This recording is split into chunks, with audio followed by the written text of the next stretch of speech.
is, when you leave the school, this guy's like, yes, I can't wait. He's agreeing with me. Don't look at him, he's embarrassed now.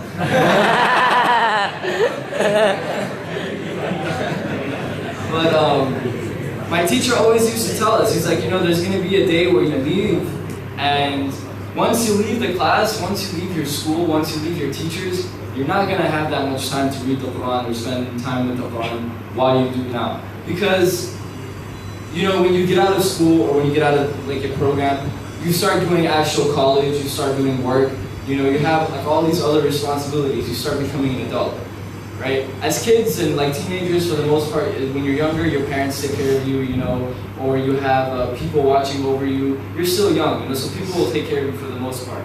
But when you grow a little older, you become a man, you become a woman, people expect you to take care of yourselves because you have this maturity, you grow older, you know, you have to go to school, you have to work, you have to take care of yourself. You have to start a family and all of that. So when you do that, there's not that much time. You're not going to be able to sit down and read the Quran for 4 or 5 hours every day like you do now.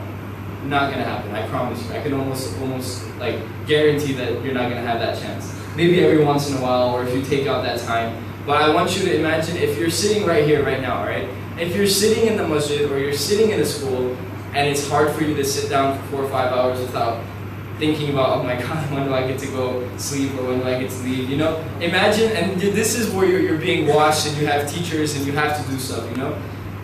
Imagine how it's going to be for you when you're by yourself, you have your own house, or you're a little older, or you're an adult, you're just by yourself in your own house. Imagine how hard it's going to be to motivate yourself and just kind of sit there and push yourself to read for 4 or 5 hours without anyone around you. You know, you read for like an hour and you're like, okay, you know, I have steps to do now. It gets really difficult, it gets really busy when you grow older. So one of the main advices my teacher always used to give me when I was memorizing the Quran, and I didn't understand it. Like at that time I was like, yeah, because like, even right now, I promise you, there's probably things that I'm saying. You know how it is, the throat, you know, like that, watching this. But because I've been here for like 2 weeks now, and every day I have like a whole bunch of events, and I speak a lot, so if like I don't drink a lot of water, my throat hurts me at the end of the day. I sound like a dying robot. I'm going to sleep at night, it's actually really scary. I don't even want to talk, like room service or someone will come to my hotel, I'll just leave me alone. But one of the things, you know, like I'm sure other people have visited your school, people have, you know, given you guys some advice or spoken to you, your teachers give you advice. But take it from me, I'm not that much older than you. Some of you might be my age, like I'm 18. When I was your age, when I was in school, we used to have people come to us all the time. They used to give us advice, they used to tell us things, and you know, it used to just be this thing like, oh, you know, we have a visiting guy today, he's going to speak to us, I don't have to study for, you know, 2 hours now, I get to just sit here. And that's how we used to think about it. We didn't really care what the guy was saying, it was just like, you know, something different that we're doing today. You know, it's a different schedule. And oftentimes when people give us advice, and when you gave me advice and like I'm giving you advice, you know, you'll listen to it, you'll be like, yeah, you know, that sounds cool, you know, it's good. And then you just go back and you don't really learn anything from it. You just go back to your normal, exact same self, right? But what I'm trying to, I'm thinking right now today, I don't know why. But he's explaining himself. It's okay, man, you're fine, it happens to all of us. But, you know, when my teacher used to give me advice and stuff, I didn't used to take it seriously until I, you know, grew up and I became a little older and I left my teacher, I left my class, I started teaching. Then I started seeing like, wow, you know, my teacher really was right. You know, like what he was telling me like 5, 6 years ago, all of these things that he was telling me, it's right. You know, like now I see it. I wasn't able to see it before because in some things in life, people will give you, that's what advice is for, right? Because if you already knew exactly what was going to happen and if you knew how your life was going to turn out and what the right thing to do is, no one would need to give you advice, right? People wouldn't have to speak to you because you know everything, right? But sometimes there's certain things that you learn in life from experience. I'm sure for the older guys, you know, there's some things that you never knew or thought 3 years ago and now you're just like, wow, you know, I never knew that or I never thought that would happen or I never thought I would be exactly where I am right now 3 years ago. When I started memorizing the Quran, right? The thing about the Quran is, subhanAllah, when you memorize the Quran, you have people, all the Muslims, do you know any Muslim that doesn't like the Quran? No, right? For the most part, no. I hope you don't have to like, look around and think about it. Some people actually take that seriously. You were just supposed to say no, you know? But For the most part, every single Muslim, if you're a Muslim, you love the Quran.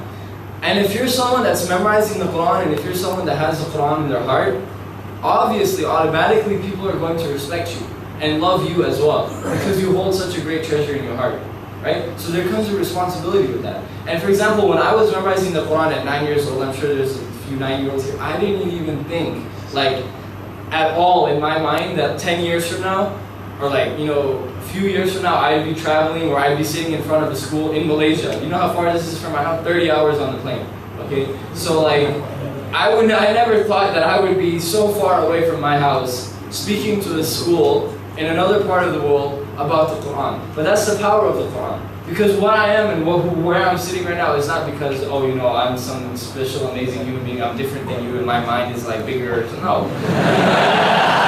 You memorize the Quran, I memorize the Quran, it's the same thing, we're both doing the same thing. But Allah subhanahu wa ta'ala, for the person who memorizes the Quran, it's just He decides to bless them. You're going to see blessings around your entire life.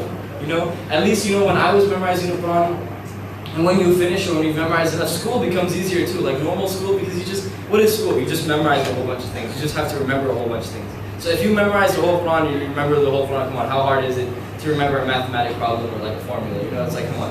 I've memorized, you know, 700 pages. I can memorize, you know, 2-3 problems or formulas, you know? So everything starts becoming easier. You start seeing these blessings in your life.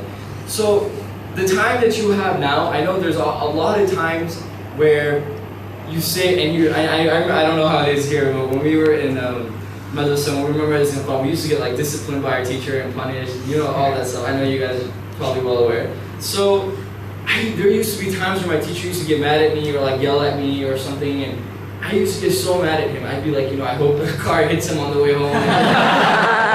I just wish my teacher was not here. Like instead of reading the Quran, I'd go back to my spot and I'd just be like thinking of ways like how, you know, he can die or like just leave or like I'm sitting there and because you get mad, you're like, this guy, who does he think, you know, you get mad as a child. That's how it is. But the thing is, what you don't realize, and I promise you this, take my word from this, like I teach Quran now, like I have my own little troublemakers as well, you know?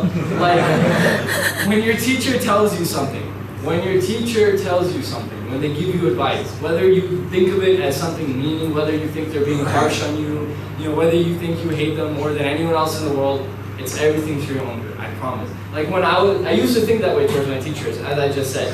Now, after I left my teachers, I haven't seen my teachers in like 2-3 years because I moved somewhere else. I don't have the opportunity to go see them and stuff. The teacher that I used to say I hated the most in my life growing up, the person like I was like, oh, you know, this guy is always bothering me, yelling at me, is a person, one of the most beloved people to me now. Because when you grow older, you appreciate why they did that to you. You know, you appreciate all the things that they've done for you, because it's for your own good, obviously. You know what I mean? They're here, they're doing something every single day. They wake up to teach you guys. They don't teach you guys because, you know, when they yell at you, they feel better about themselves, and like, that's the kick they get out of teaching, you know, like seeing you cry or get upset, it's like, oh, you know, I'm so happy.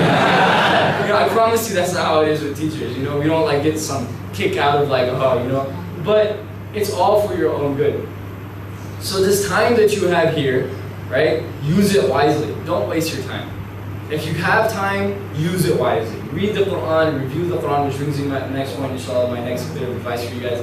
But use your time wisely. I remember one of the I'm almost positive you guys do this, even if it's a different part of the world. We used to go ask our teacher, you know, to go to the bathroom, right? And we would go sit in the bathroom and we would make like the longest wudu. You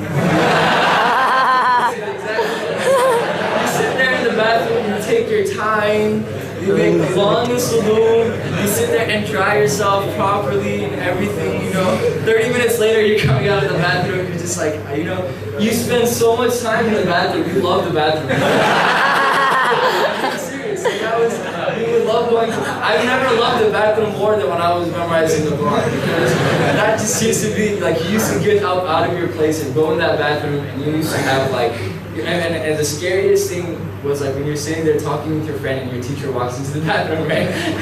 Then everyone's like, you know? You guys know what I'm talking.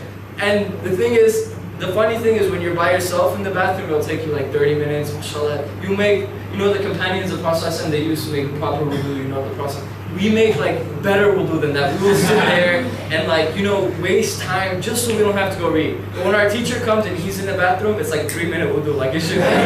Because, you know, he's gonna be like, dude, how long does it take you to make wudu, you know? And how many of you guys go, oh, I lost my wudu, I have to go to the bathroom, you know, when you're bored? You don't really always, you know, it's a common thing among the madrasas. You just be like, oh, I lost my wudu and stuff like that. You know, I can't touch the Quran, I have to go make wudu. Right? All these little things, right? And then you go talk to your friends in the bathroom, you guys meet up. You know, I promise you these things, I mean, every once in a while I understand getting bored and you just want to get out of the masjid. But if your Quran needs work, like if you're sitting there and you're struggling and you're making mistakes, it's better for you right now to use the time that you have to strengthen your Quran and review it and make it better. Because once you leave, you guys can sleep in the, I'm sure you can sleep in the bathroom for all I care for the rest of your life once they just learn the Quran properly, do good in school, and then you can build your house with 10 bathrooms and you can make wudu all day. I promise you no one's going to stop you. It's just right now, what's more important is that you read the Quran and you actually memorize